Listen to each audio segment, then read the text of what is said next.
नमस्कार दोस्तों, मैं पंडित के शर्मा, संपादक ज्योतिष गुरु मासिक पत्रिका स्वागत करता हूं आपका इस YouTube प्रोग्राम में। स्वागत करता हूं आपका इस खास कार्यक्रम में।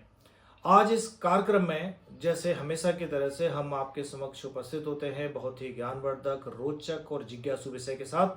तो आज भी आपके समक्ष एक जिज्ञासु विषय है। जिज्ञासु इसलिए क्योंकि हम लेकर आए हैं आपके समक्ष आने वाले वर्ष 2025 का सभी राशियों का राशिफल। तो हर एक आदमी या प्रत्येक व्यक्ति जान लेना चाहता है कि आने वाला समय उसका कैसा रहने वाला है। तो सबसे पहले बात करेंगे मेष राशि की, क्योंकि राशि चक्र की पहली राशि मेष राशि होती है। मेष राशि के जो जातक है उनके लिए कह सकते हैं इस वर्ष की जो शुरुआत होगी, यानी शुरुआत के जो महीने होंगे वो काफी अच्छे रहने वाले हैं। सभी जो आपके कार्य होंगे उनमें सफलता प्राप्त होगी। व्यापार, व्यवसाय, उन सभी में कई तरह की आपको सफलताएं मिल सकती हैं। 29 मार्च 2025 को आपकी साढ़े साती आरंभ होगी। यानी साढ़े साती आरंभ होने से आप यानी कि जो मेष राशि के लोग हैं उनके जीवन में, क्योंकि शनि की साढ़े साती का मतलब कुछ न कुछ व्यवधान, कुछ न कुछ परेशानियां, कुछ न कुछ रुकावटें, इस तरह की चीजें आना स्वाभाविक है। हो सकता है आपका जो परिवार है, परिवार में किसी तरह की किसी प्रकार के विवाद उत्पन्न हो, आपसी कलह उत्पन्न हो, जिनके कारण आप मानसिक रूप से परेशान भी रह सकते हैं। संपत्ति से जुड़े हुए कुछ विवाद भी संभव हैं। किसी भी तरह का कोई पारिवारिक मुकदमा भी हो सकता है, या ये कह सकते हैं कि विवादों के कारण आपको न्यायालय के चक्कर भी लगाने पड़ सकते हैं। आपके जीवन में इस तरह की समस्याओं का आगमन साढ़े साती के कारण निश्चित रूप से हो सकता है। आपके खर्चों की अधिकता होगी, व्यय बहुत अधिक हो सकता है, जिनके कारण से भी आपको मानसिक व्यथा या ये कहें कि बीमारी भी इस समय पर आपको घेर सकती है, जिन पर आपका पैसा बहुत ज्यादा खर्च होगा। उसके बाद जब मई होगी, यानी 14 मई से गुरु का जो गोचर होगा मिथुन राशि में होगा, उस समय पर आपका जो व्यापार है, व्यवसाय है, रोजगार है, उसमें किसी भी तरह का कोई न कोई परिवर्तन संभव है। या जो लोग नौकरी पेशा है, यानी मेष राशि के जो लोग नौकरी करते हैं, उनका स्थानांतरण भी संभव है। शरीर में किसी भी तरह की पीड़ा, किसी भी तरह का कोई बड़ा रोग जैसे डायबिटीज का होना या थायराइड का होना, ऐसी समस्याएं भी मेष राशि के जातकों को परेशान कर सकती हैं। जो विद्यार्थी वर्ग है, जो विद्यार्थी हैं, किसी तरह की अगर कोई परीक्षा आदि की तैयारी कर रहे हैं, तो उसमें भी आपको मनोकुल, यानी जितनी आपकी मेहनत हो रही है उसके अनुसार आपको उतना अच्छा फल प्राप्त होने में संदिग्धता रहेगी, या कह सकते हैं उतना अच्छा रिजल्ट आपको नहीं मिल सकेगा। जो शिक्षा क्षेत्र से जुड़े लोग, व्यवसायी हैं या नौकरी हैं, जैसे अध्यापक हैं, उन लोगों के लिए भी किसी न किसी तरह का स्थानांतरण और अच्छा पद मिलने की संभावना बड़ी धूमिल होगी। अगर आपका कोई प्रमोशन ड्यू है तो किसी कारण से वो लेट भी हो सकता है।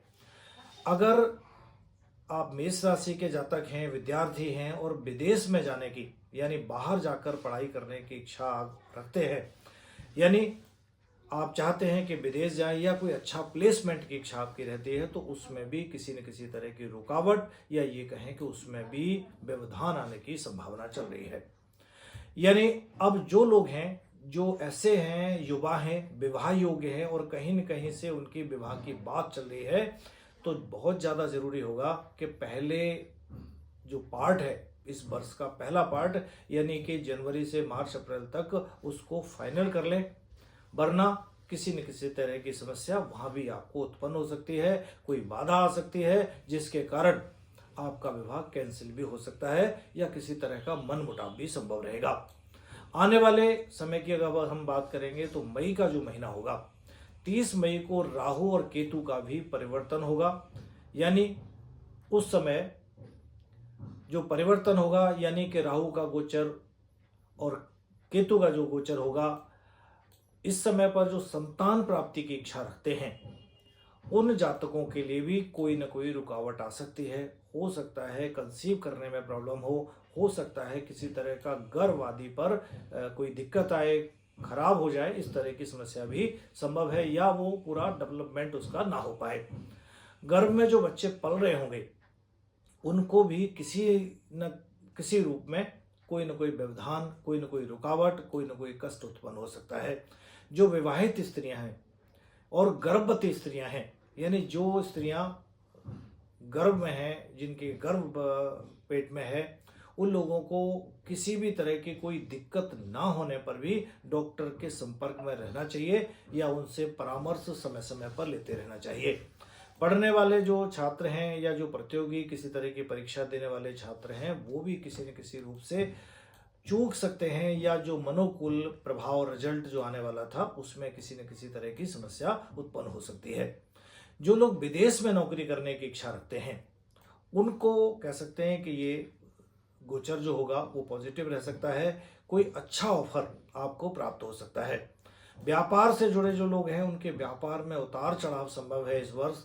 बहुत ज़्यादा निवेश करना आपके लिए उतना हितकर नहीं होगा, क्योंकि जितना आप निवेश कर रहे हैं उसके अनुसार आपको रिटर्न प्राप्त होने में इस वर्ष संशय कहिए या कुछ कम संभावनाएं बनी हुई हैं। 7.5 आरंभ होने के कारण विशेष रूप से आपको रोगों के प्रति सावधान रहने की जरूरत होगी। किसी तरह का कोई असाध्य रोग या कोई बड़ा रोग आपको इस वर्ष निश्चित रूप से आपको परेशान कर सकता है। जो लोग प्रेम संबंध में हैं, यानी किसी तरह से प्रेम संबंध में जो जुड़े लोग हैं, उनके लिए भी ऐसे समझे कि अलगाव की स्थिति उत्पन्न हो सकती है। किसी तरह का टकराव, अलगाव, अलग होना, ऐसी समस्या बन सकती है आपके साथ, क्योंकि केतु का गोचर जो होगा वो आपके पंचम भाव में रहेगा, जिससे आपका जो लव पार्टनर होगा उसके साथ अलगाव का या विच्छेदन के चांस बहुत ज़्यादा बन सकते हैं। अब पूरे वर्ष में आपके लिए कह सकते हैं जो अशुभ महीने रहेंगे, विशेष रूप से जनवरी, अप्रैल, अगस्त और नवंबर, ये 4 महीने आपके लिए विशेष रूप से सावधानी वाले रहेंगे। और ये भी कह सकते हैं कि कुल मिलाकर जब 12 में से 4 महीने आपके लिए अशुभ हैं और बाकी के मिले जुले हैं, तो ये कह सकते हैं कि ये वर्ष आपके लिए बहुत ज़्यादा अच्छा नहीं कहा जा सकता, या ये कहें कि बहुत ज़्यादा शुभ फलदायी नहीं रहेगा।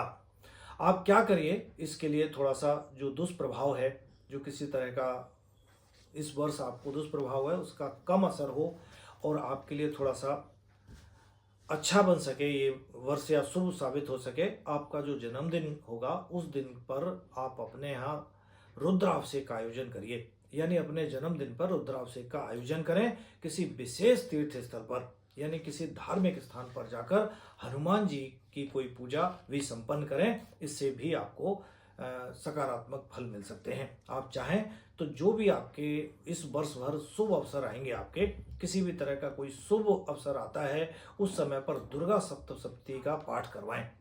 दुर्गा सप्तशती का पाठ करवाना आपके व्यवसाय में भी उन्नति लेकर आ सकता है। चलिए, बात की हमने मेष राशि के जातकों के लिए 2025 कैसा रहेगा। आगे हम बात करेंगे सभी अन्य राशियों के लिए, यानी वृष राशि से लेके मीन राशि तक की अलग अलग वीडियो में। वीडियो आपको अच्छा लगे तो लोगों के साथ शेयर भी करें, चैनल को सब्सक्राइब भी करें। आज के लिए इतना ही, आज्ञा दीजिए, नमस्कार।